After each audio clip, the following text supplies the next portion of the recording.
Welcome in to Daily Faceoff Live, your go-to source for everything hockey. Live every weekday at noon Eastern.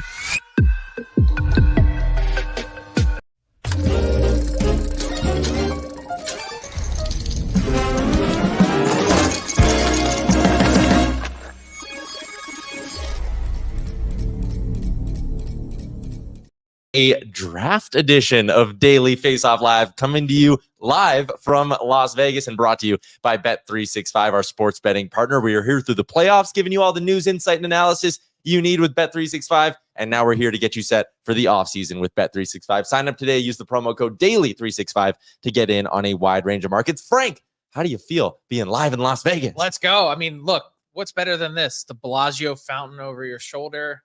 Everything starting to happen as the hockey world descends on the meadows in Vegas. And I mean, it's a little hot. I don't know if I was built for this weather. 113 degrees today Fahrenheit.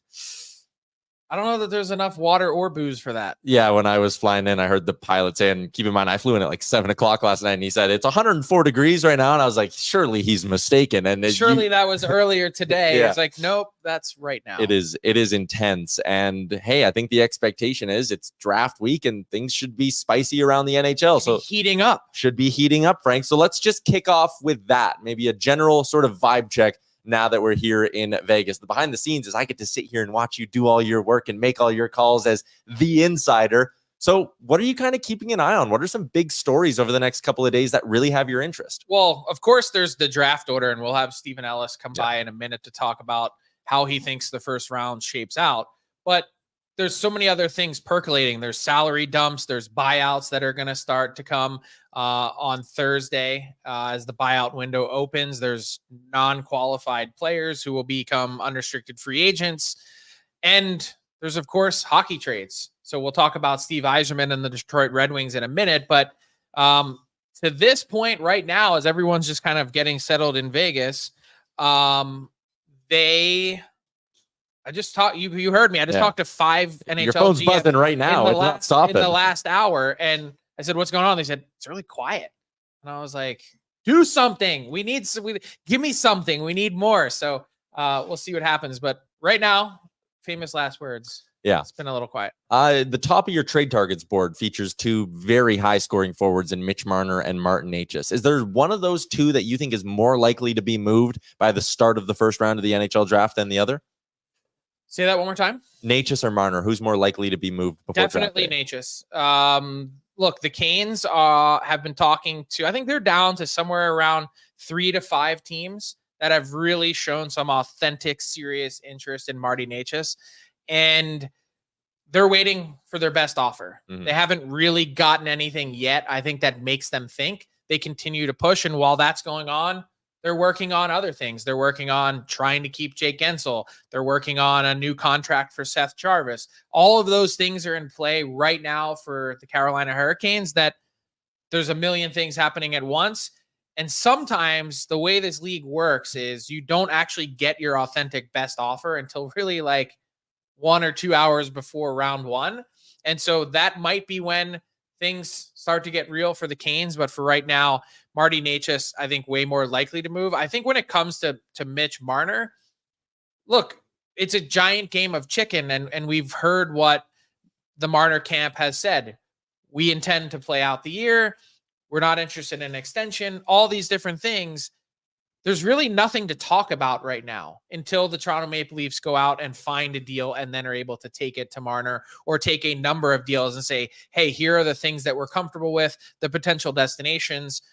Until that happens, there's no sense getting into an arm wrestling match with the Marner camp until you have something concrete. And that's where I believe the Leafs are right now. Fair enough.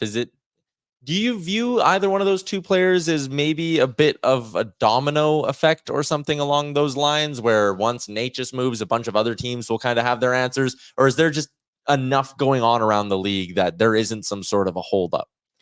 No, I would say what I think is those 2, so the Necas deal is one that could potentially be centered around the draft. The Marner deal, I think there's going to be a number of things that happen this year more than any other year that we've seen. And it's not because of the late run of the Stanley Cup final. It's not because of draft date in relation to free agency. I think we could see more deals trickle into late July and August. I think Trevor Zegras is another great example. There's really no push for the Anaheim Ducks to make a Trevor Zegras trade today or this week. You're not looking for futures. You're already picking at number 3 overall. So you may not get your best offer for a while.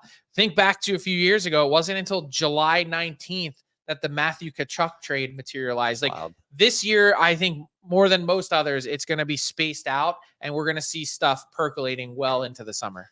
All right. The one move we saw yesterday, Frank, and you talked about it, the Detroit Red Wings moving on from Jake Walman. And I did like your response on Twitter. And hey, I need a little spice. I've been getting crushed about Jake Walman for years, saying this guy's a top pair defenseman. You don't know anything about hockey. Why do you keep sleeping on Jake Walman? It's like, guys, they needed to attach a second to move on from him. I will say that again, in talking to a few managers this morning, they were surprised at how big that sweetener was in order to take on Walman, whose deal is, it's a little rich, but it's not like crazy out of whack. It's not like we're talking about a Darnell Nurse type contract where you're like, how do we possibly find a way to get someone to take this on? So I think a couple of GMs were sitting there going, wait, a second for Walman, to take on Walman? I would have done that. Where to give me more info, how come I didn't know about that? Yeah. So there was definitely some surprise yesterday. Well, so then that kind of ties in perfectly to what I wanted to ask. And it's, not that Steve Yzerman is just going out there and making a bad deal for the sake of it, but it really feels like Walman's not that bad of a contract. You paid a steep price to offload him. That feels like something you do when you have something major right in the hopper. And it's like, okay, who's the first team we can call to get out of this contract? It's San Jose. What does Yzerman have in the hopper? What's this next shoe that we're waiting to drop? And did he maybe make a mistake jumping as quick as he did moving Walman? No, I don't think it's ever a mistake to get that much flexibility. And look, they moved on from a player that they probably didn't have that much confidence in Andrew Gibson. You get the second round pick. It ends up being a net. You don't end up losing much in terms of that perspective, if that's how you think about it. So he goes out to get the second round pick. He trades that same second round pick to get off of Walman. Okay, fine. But to your point, in terms of what happens next, two things. One, the Detroit Red Wings they're looking to improve their goaltending. So they're in the goalie market. There has been, I think, some significant talk between the Anaheim Ducks and John Gibson and the Detroit Red Wings. I could really see that being a fit. I think that's one situation to keep an eye on. Gibson hasn't been on my trade targets board because he's been there for the last 3 years. I can remember being in Vegas for one of these award shows being like, is John Gibson getting traded today? That's how long he's lingered in Anaheim. And they'd been looking for a decent return. The cap hit, and he still has some term on his deal, is certainly going to be something to consider. So that's one portion of it. So we know Gibson and the Red Wings, that's part of it. Then the next piece or puzzle piece that Steve Yzerman is trying to put together with the Detroit Red Wings is improving this team's defense core. The question is, how much cap space will he need? Simon Edvinson's coming. A new contract for Mo Seider. And also Lucas Raymond. Lucas Raymond as well. And so they're going to have to try and wrestle with all those things at once. But I wouldn't be surprised to see the Red Wings also make a big splash defensively. Who are some of the names that could potentially be available? Got a new trade targets board coming out today. Jacob Trouba will be on there from the New York Rangers, their captain. And also, in addition to that, Thomas Chabot from the Ottawa Senators. We've talked a lot about Jacob Chychrun and him potentially being on the move. What if there's a scenario where the Ottawa Senators can offload Chabot, who has a 16-team no-trade clause that kicks in on Monday? Before that happens, I think it's a tall ask with that contract and the years remaining, $8 million a year. However, that would enable them to keep Chychrun, who's already in place, work on an extension, probably comes in at less than Chabot, and you can begin to then build out the right side of your defense core if you're the Ottawa Senators. So Detroit in on a goalie, in on a defenseman, and I think Steve Yzerman is not in all that different of a position than Kevin Adams in Buffalo and Ottawa. They've got to make progress. the time to sit back and wait for everything to develop in front of you is over. There are only so many playoff spots that can open, and those three are in a bit of a, I think you can call it an arms race. New Jersey's in there as well, and they've now made their big move getting Markstrom, so everyone else now is trying to catch up a little. Yeah, and the only thing that maybe surprises me a little bit about Detroit with the goalie front is if you were to go out and get Gibson, who has the term remaining, what does that mean for Sebastian Cossa, first-round pick, Edmonton kid, Edmonton Oil King that comes in? Is that process delayed? What does this mean for Alex Lyon? Like, there's all sorts of dominoes that I think are connected to it. But 100% Red Wings, they're not leaving any stone unturned. All right, we're running a little behind. We do have our guy Steven Ellis joining us in a minute, but down in South Florida, they are pouring beer off the second deck of the Elbow Room, and Matt Tkachuk is jumping into the ocean with Lord Stanley. The vibes are great down in Florida. Off the ice, management side, it's a quick turnaround for Bill Zito. He's got to quickly turn his attention to keeping this group together, potentially finding ways to improve Vegas today. That group might blow a number. Yeah, I mean, I'm not being funny. Like, the celebration is. We were just in Florida, honestly. But they have a lot of free agents they need to take care of. Does the Stanley Cup win change any of those free agents' perspective? Is Sam Reinhart, and it is almost like a two-pronged thing where, like, does Sam Reinhart sit there and go, hey, I won here. We're good. I'm going to go cash in and get my payday. Or does he go, holy crap, we can do it again. I'm taking a pay cut. I can't begin to put myself in Sam Reinhart's head, but I wonder if you're the Florida Panthers, you go, okay, we've gotten to 2 finals in a row. We won a Stanley Cup. We hung a banner in this arena, the first significant banner that hangs in Amarant Bank Arena. And you look at it and you say, well, we've offered Sam Reinhart a really significant contract. If it was as easy as 8 times 9.5, that deal would have already been done. I think they put that on the table months ago. The AFP analytics projections that we've been using for our top 75 free agents ranking, they have Reinhart, especially with the cap increasing to $88 million. They have him at like $11.3 million a year. Oh, it's a lot. So I wonder if, because you've won, maybe the calculus doesn't change from the player perspective, but from the team perspective. Not saying they're comfortable with saying goodbye to Sam Reinhart because he's such a big part of their team. He said all the right things. They've said all the right things. But now that you won, do you go, maybe we can get 3 players for that number or 4 players for that number?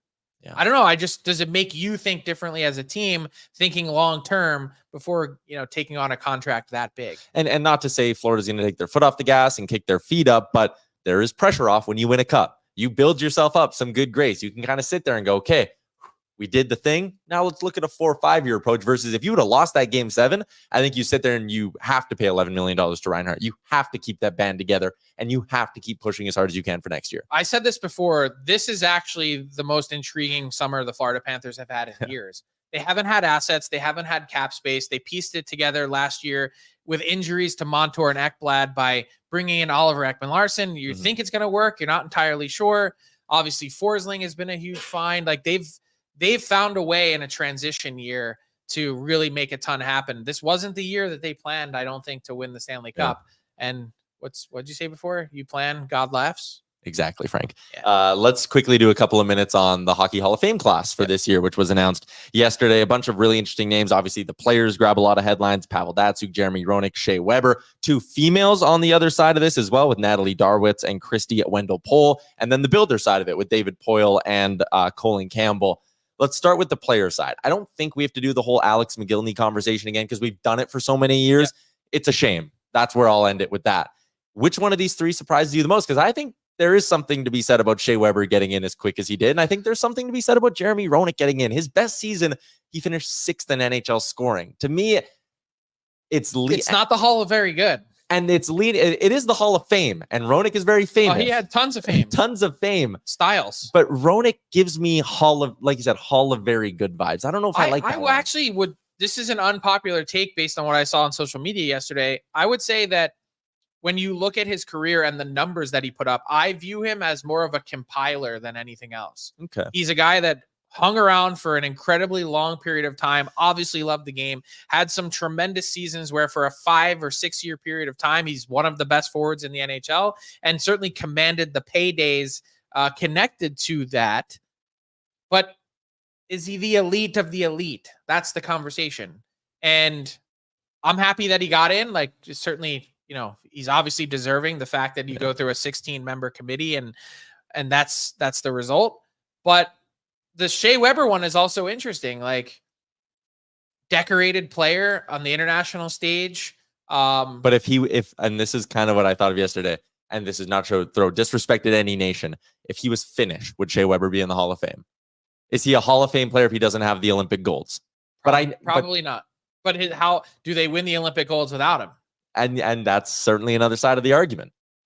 Look, there's a bunch of candidates that have gotten in this year, and again, not disparaging the class at all. No. But if you look at David Poile and his resume, he was the longest tenured GM in NHL history, most games as an NHL GM, most wins as an NHL GM, and hasn't won the Stanley Cup. And not for lack of trying, but the same thing with Weber and others. Like, there's always some kind of little hole in your resume. It's not often that you're a Pavel Datsyuk and you're a, hey, that's a no doubter.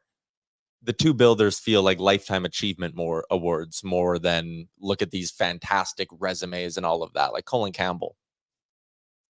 Yeah, I get some. I understood some of the gripes on Twitter about it. Yeah, totally. And but this is why we talk about the Hall of Fame on the show, is because it's interesting. Like, it's not cut and dry. Everyone has a debate and merits and certainly reasons to give you pause. Yeah. But I can't wait. It's going to be an entertaining class. I can tell you that. Absolutely. Certainly with Jeremy Roenick as one of the headliners. We have a busy show. It is a busy week down here in Vegas. We got the whole crew down with us. So we're going to get to Steven Ellis. Give us 60 seconds. We'll be right back with the next.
We're back with the next wave, brought to you by Bet365. Steven, I need to apologize right off the jump. We did you incredibly dirty, giving you the shortest stool in this setup. Yeah. Okay. You are taller. And the first time I met you, I was like, you are a lot taller than I thought you would be. So again, sorry. It's a tough look on our part. I'm still too small to be an NHL goaltender, though. Fair. All right, let's dig into some draft talk. It is the reason we are all down here in Las Vegas, and we're a couple of days away. But as you sit there and you look over your mock draft and you think about the way the night's going to play out, I'm going to ask you a very simple question. What pick are you most excited for? I'm thinking number 4, because that's when historically that's been kind of a time where everything starts to fall apart, where everything gets wild. This year with so many high-end defensemen, how many are we going to see early? I think there's less of a belief maybe that we're going to see as many defensemen in the top 10 as maybe, if you got asked this 2 months ago. But I think the Columbus Blue Jackets kind of hold the most interesting pick here again this year. Look, I agree with you. I think we could see some fireworks even before that, Steven. But when you think about, I want you to put on your scouting hat for a second and not your mock draft or trying to predict. If you had your draft board, like, just run me through what your top 5 picks would be. So it'd be Celebrini, number 1, obviously. Ivan Demidov, number 2. I just think the world of him. I think Artem Levshunov, number 3. So that's number 3. Number 4, I'm going Zane Parekh. I love that really big potential there. And then Berkeley Catton. I'm as high on him as probably anyone in this draft. So if you think through that and you like, so Demidov, I think, is going to be maybe the most polarizing player in this draft. When you say Demidov and you do it without hesitation, like you just did, a lot of people say, what's he like compared to Matvei Michkov? What kind of impact could we expect? And is this guy, is he the next Kucherov? Like, what is he? The couple names have been kind of mentioned to me by scouts, being Kucherov and Kaprizov, the way he's able to just dominate the puck there. He's a little bit bigger than I think a lot of teams were expecting. And we did kind of see that throughout the year where he started to be a bit more physical. It wasn't this guy who was being so small. And I think people were worried about that. I think with Demidov, you're getting the most skilled player in this draft, the player with the most upside. And I fully expect him to be the highest scoring player in this draft. Celebrini obviously puts up a ton of points, but he's more of like a Sidney Crosby style player where he will find other ways to be effective. Yeah. Demidov, it's all offense, but he's the best at it. It's funny that you said Sidney Crosby because I felt so guilty sending out the clip. I had Jay Pandolfo, the Boston University coach who had Celebrini this year. And I said, well, who do you see? And he's like, Sidney Crosby. I'm like, I can't send that out. Like, you can't compare anyone to Sidney Crosby, but there are elements to his game, the physicality, all those different attributes that he brings, the complete nature of it that you're like, oh, I could see what you mean. Not the same ceiling, but certainly some of those attributes. He's going to put up a ton of points. He's really physical player. Like that's the thing you look at. Bedard, he wants the physicality. Yeah, he wants to be a big part of that, and it helps that he's got some family members that are all about the fitness and everything. And you look out there, and he's just me all about. Yeah, well, you're not his dad, but he's the real deal. He's in every style. He's good at pretty much everything out there. You wrote about Henry Muse. You're doing kind of, again, continuing to do an article a day about different prospects that you find interesting. What makes Henry Muse so fascinating? So this is a guy that played forward in minor hockey. He was a winger, and he moved to defense right before the OHL draft. And this is a guy that every time I watched him, he made the teams he played for better. Whether it be the team in Ottawa, the Ottawa 67s, eventually the Toronto Junior Canadiens, when he was on the ice, the team was so much better. But the issue is, for as good as his offensive instincts are, he's got a great shot. He knows how to rush the puck. His defensive game could be an issue. I do think he has taken steps forward, and I dropped him pretty low on my board, and I've moved him up a bit just because watching him near the end of the season looked like a guy who was starting to commit more defensively. But when you are a defenseman, you do need to be able to play defense. And that's something he does lack against some of the other guys, kind of like Cole Hudson in a way. But I think the upside there is for someone who could put up 45, 50 points a year, maybe be your power play number 2. He's exciting. I was going to say, I know that everyone views all these players through different lenses, right? And that's the beauty of the draft. Teams are debating things right now, just talking to some teams that would probably blow everyone's mind in terms of what their actual board and list looks like. There's been some disparity. I know you're a big fan, but Tij Iginla, you have him a little bit lower than most people do. I've seen him as high as number 4. Where do you think he goes, and why do you think there's such a gap in the thought process? How much of it is, name recognition, bloodlines versus true impact? And you're also trying to project, what's this guy going to be at 24, not at 18? Yeah, that's the thing. Like, I had him on my mock draft, I believe, going number 4 to Columbus. And I think he will go higher than I projected. My concern is I just don't know what type of role he's going to have in the NHL. He says he wants to be a center. I thought he played better as a winger. He's a guy that at the U18s, we saw someone when he wasn't scoring was a really, really good high energy player. It's kind of like, I don't know if he's like, he put up 47 goals this year. I don't think he's going to be a high end goal scorer in the NHL. I think what makes him valuable is everything else, whether it be the way he commits defensively, wants to run people through the wall, things like that. But I'm not sure, like, if I take him over Berkeley Catton, I think Berkeley Catton's going to give you another 20 more points in a season. So that's kind of why I look at him a bit higher, but it's really close, like 4th to like 10th. Like, it could be a coin flip. Any of those guys can go in any order and it would make sense. Which is why you see so many teams sort of advertising to this point. Columbus, Ottawa, like there's a bunch of teams in the top 10 that are like, well, let's see how the board shapes up. And then I might be willing to move my pick because I have my sights set on one guy. You have your sights set on one guy. How can we both make each other happy? Yeah, it's going to be pretty interesting, like maybe more interesting than recent years.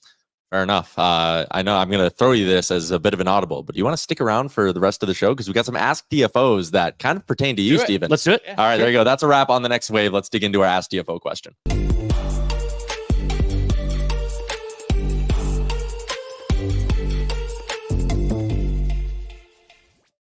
Ask DFO question is brought to you by Douglas Mattress. You can sleep as good as I do when I'm back home on my Douglas by heading to douglas.ca/DFO today. Take advantage of the free mattress and bedding bundle. All right, Steven, one that we got in that pertains to you. We've talked about this before, but again, if it's being asked, I'll throw it your way. Who's someone that you view as the potential to be the steal of the draft? So I'm going Aaron Kiviariu. And it's funny because this is someone that we were talking about as, a potential top 5 pick heading into the season. A guy who had played a lot of pro hockey already, was dominant at every international tournament he played against. We heard about him for the first time, I want to say, on like HF boards when he was 10 or 11, because he was playing such a high. Steven Ellis, HF boards guy. I that's how you find all the really strange players. But I was an HF boards guy back in 22 years ago, a long time ago. That's good. But yeah, I think with him, he missed most of the season with an injury, and a guy that skated as well as he did, having to come back from a knee injury was very difficult. But I do think that he's a guy that could easily put up 55, 60 points in the NHL in the right situation. We got one here, Frank. I'll throw it your way first. Hawks fan wants to know, they have 2 firsts and 2 seconds. Will they move any of those picks to try get maybe some more ready NHL pieces? I believe no. I could see them moving up from 18, depending on how the board falls, but no, they're not. I don't think they plan on moving any of those pieces to try and get better. I think they're pretty set on what their plan and timeline is. You look, obviously, Connor Bedard headlines that, not prospect pool because he's already in the NHL, but headlines that group of young players with the talent in Chicago that's not quite at the NHL yet. Where do you kind of have them ranked? Are they top 5, top 10? They're a top 5 prospect pool. I think, Frankie Nazar is going to be a big part. Yeah. They've got 2 really good goaltenders, Adam Gajan being one of them, Drew Kamessel being the other. So that's one of the teams that might not have a ton of superstar power, but it's got depth at every position, and very few teams can do that. All right, let's move along to our daily bets for the day. It's brought to you by Bet365, the largest sports betting platform globally. You can use the promo code DAILY365 to get in on a huge range of markets, whatever the sport, whatever the moment. It's never ordinary at Bet365. And if you're watching back at home, you can get in on the action on this NHL draft. Who's going to go first? Macklin Celebrini is like minus 20,000. Yeah, like it's obviously not worth betting on. But you mentioned a name, Ivan Demidov. I find that interesting. His odds to go 3rd overall are plus 375. I think it's an interesting spot. I don't know any inside information. I'm just in here reading Steven Ellis's mock draft. According to the odds today on Bet365, the most likely draft position, again, according to Vegas, is 5 for Demidov. Wow. So yeah, actually, that feels way too low for me. Yeah. So I want to run through a couple of these because I pulled these up. So they have over/under positions as well on where some of these guys are going to get taken. Steven, Berkeley Catton, over/under 11 and 11.5. So will he go 11th or 12th? I think he'll more likely to go 12. Okay, really? So you think he's more likely to fall? So I think so, even though you like him as much as you do. I think so, because there are teams that are worried that he's not big enough. Okay, so I saw our friend Colby Cohen tweet about this guy last night. I guess he ran into him in the airport. Dean Letourneau, over under 31.5. Ooh, is he a first rounder? He's a first rounder. He'll go ahead. Okay, so you're going to take the under. Let's go with Zane Parekh, over under 7.5. He'll go before. Yeah, he'll go. So under 7.5 is plus 220. That's pretty. I like that. I like that. Okay, that's our new best bet. There you go. Lock it in. How about this? This is probably the biggest wild card of the whole week. Trevor Connolly, over under 20.5. I'm gonna say he's gonna be later in the first round. I'm gonna say over too. Although I do think there's a few teams that I think will take a run at him. And this is your guy. You've been talking about this guy a lot. Consta Hellenius, over under 12.5. Ooh. Didn't you have him like 11 in your mock? I have him going number 10 to New Jersey. Okay. Well, you can get in all this action, bet365.ca. Yeah, when we say huge range of markets, we are obviously not kidding. All right, let's wrap up the show with a little bit of garbage time. And this again kind of ties you in because you are a jersey nerd, Steven. But Frank, you had a chance to not just get your eyes on the new jerseys from Fanatics, but get your hands on them as well. Man, the coverage this morning has been fascinating. So Fanatics flew down to Florida and they brought a giant bag of their jerseys for next season. And they brought me into a secretive room and it was under embargo. And they were like, hey, check out the product. We want you to see it, feel it, touch it with your own hands and see it with your own eyes. And I wrote the story today and I was like, hey, this is what NHL fans can expect, as today's the first day that Fanatics becomes the on-ice jersey partner of the NHL. Adidas is out after 7 years. And the answer is seamless. Like, So they got rid of those odd sort of bubbles that were designed on the shoulder. And that's literally, aside from the name changing on the back, like the logo, fans will not notice a difference. They reinforce the elbow, the stitching, and all of the production of these jerseys is being done by the same factory, SP Apparel, that's been making NHL jerseys exclusively for 50 years. They're not messing with it. In fact, I would argue the jersey is slightly improved. And now for the first time in years, this fall, NHL fans will be able to purchase the actual on-ice product, authentic product. Because if you remember, Adidas was advertising that, and then they got caught up in, hey, this isn't actually what they're wearing. We have to remove that claim. What they're going to be selling this fall will be exactly what the players are wearing. You won't notice a difference. And everyone's tweeting me, how much is Fanatics paying you to say this? I know everyone has the trepidation after what happened with baseball. That's not happening in this case. Same manufacturer in Quebec that's going to be making these jerseys. No issues. No see-through pants coming in the NHL. That'd be fun though. Maybe that's unfortunate for some people. We gotta get Johnny Lazarus some see-through yoga pants. No, we don't. Steven, you're an avid jersey collector. You have been for a while. Your favorite era of NHL jerseys? Obviously not Reebok cookie cutter.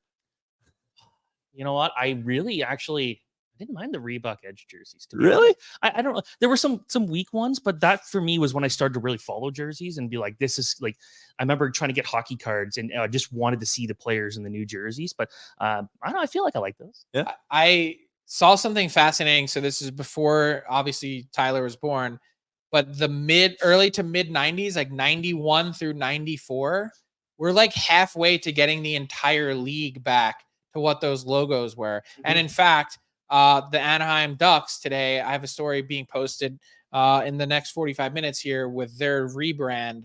They're going back to the Mighty Duck logo. The Kings went back to their old logo today. San Jose's relatively gone back. How about the Vancouver Canucks with the skate? Like if you look at the logos, then we're almost like halfway there to going fully back. That's pretty retro. cool. We need the black Buffalo Sabres jerseys full time. Well, we've got the blue and gold Buffalo Sabres jerseys from that era. Like we're almost there. You need the black ones though. Those are the best. We've been giving Johnny Lazarus and Colby Cohen some shit because they're standing right there. Why? Because they're coming up in 10 minutes with Morning Cup of Hockey right here on the Daily Faceoff YouTube. So our coverage from Vegas is not stopping. We got the Barn Burner guys from Flames Nation. I'm doing ON every day later today. Nick Alberga with Leafs Morning Take as well. Wall-to-wall coverage, whatever you need. But right here on Daily Faceoff, it's Morning Cup of Hockey coming up next. And read Steven Ellis's Draft Hub. The guy's got 100 stories this week on every prospect you could possibly imagine. It's all right there on dailyfaceoff.com. Steven, thanks for sticking around. Yeah, thanks so much. There you go. Big shout out to everyone in the YouTube. Hope you enjoy Morning Cup of Hockey. Hope you enjoyed this, our draft special brought to you by Bet365. And we'll be right back here tomorrow, noon Eastern. Chat with you then. Thanks for tuning in to Daily Faceoff Live. Make sure you hit the subscribe button to never miss an episode.